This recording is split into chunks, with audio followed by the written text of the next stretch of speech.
साथियों, जय जय सिया राम। साथियों, मोदी सरकार का तीसरा कार्यकाल शुरू होने जा रहा है। आज उनकी कैबिनेट जब शपथ ले रही थी, उस समय अयोध्या में क्या चल रहा था, निश्चित रूप से आपके मन में यह जानने की इच्छा होगी। दरअसल यह इच्छा अकारण भी नहीं है, क्योंकि आप जानते हैं कि भारतीय जनता पार्टी की समूची राजनीति के केंद्र में भगवान राम एवं राम मंदिर रहे हैं और सॉफ्ट हिंदुत्व का जो एजेंडा लेकर के भाजपा देश में राजनीति करती है।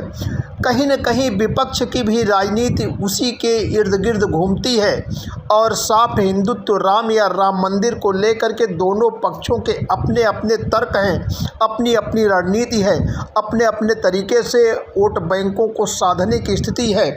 और अब की बार के चुनाव में चूँकि उत्तर प्रदेश में भारतीय जनता पार्टी को आशातीत सफलता नहीं मिली, बल्कि कोढ़ में खाज की स्थिति यह रही कि भाजपा ने जिस राम मंदिर के नाम पर राजनीति की और अब की बार राम मंदिर में भगवान रामलला की भव्य प्राण प्रतिष्ठा का आयोजन हुआ और जिस तरह से सक्रियता से भारतीय जनता पार्टी ने उस प्राण प्रतिष्ठा में प्रतिभाग किया और बाद में समूचे देश के भाजपा के तमाम संगठनों ने, तमाम सरकारों ने अयोध्या में दर्शन पूजन आराधन किया, तो निश्चित रूप से भाजपा इस मुद्दे से ध्रुवीकरण के माध्यम से लाभ लेना चाहती थी और लाभ की आशा कर रही थी। लेकिन अयोध्या से ही झटका लगा और उसके प्रत्याशी लल्लू सिंह चुनाव हार गए, तो समूचे देश में एक नई बहस पैदा हुई। पर जब मोदी सरकार शपथ ले रही थी तो अयोध्या में क्या चल रहा था, यह जानना आप अगर चाहते हैं तो सबसे पहले अयोध्या को जानिए। अयोध्या कभी भी किसी भी तरीके से अनुराग या द्वेष में बहुत ज़्यादा लिप्त नज़र नहीं आती। अयोध्या का जैसा नाम है, अयोध्या, जहाँ कोई युद्ध न हो, जो अजेय हो, अपराजेय हो और जिसके मन में, जिसके चित्त में किसी प्रकार का द्वंद्व न हो। और आपने अनुभव किया, आपने देखा कि अयोध्या राजाओं के संग, राजसत्ता के संग प्रायः किसी भी ऐसे भाव में नहीं रहती जहां उसकी कोई आतुरता या संलिप्तता नज़र आती हो। वह वैराग्य या एक तटस्थ भाव में रहती है।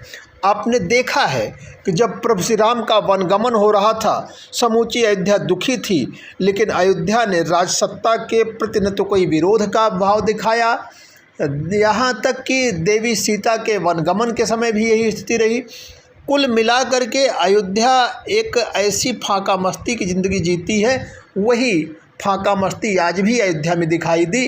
चूँकि अयोध्या में आज जब शाम को शपथ ग्रहण उधर चल रहा था तो मौसम थोड़ा सा नरम था, थोड़ा सा सुहावना था, तो जो यात्री थे, जो श्रद्धालु थे, एकदम मस्ती के आलम में दर्शन पूजन कर रहे थे, टहल रहे थे और आम दिनों के तरीके से थी अयोध्या।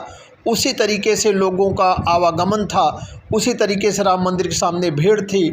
फेरी वाले, प्रभु श्री राम की मूर्तियां बेचने वाले, उनके विग्रह बेचने वाले, चित्र बेचने वाले, कैलेंडर बेचने वाले उसी तरीके से टहल रहे थे और उसी तरीके से श्रद्धालु चाय पान की दुकानों पर उमड़े पड़े थे।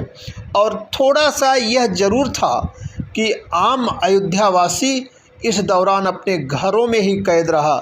वह चाहे टीवी देखता रहा हो या उसके मन में एक जिज्ञासा रही होगी कि यूपी को या अयोध्या को या अयोध्या के आसपास के अवध क्षेत्र को मोदी मंत्रिमंडल में क्या मिलता है।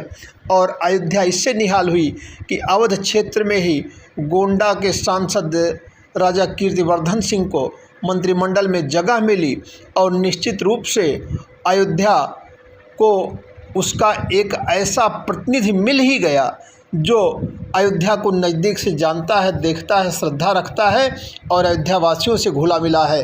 कुल मिलाकर के अयोध्या अपने में राम में रमी है, अयोध्या अपने राम में मगन है और अयोध्या के मन में बस वही चल रहा है कि श्री राम मैं सब जग जानी, करहूँ प्रणाम जोर जुग पानी।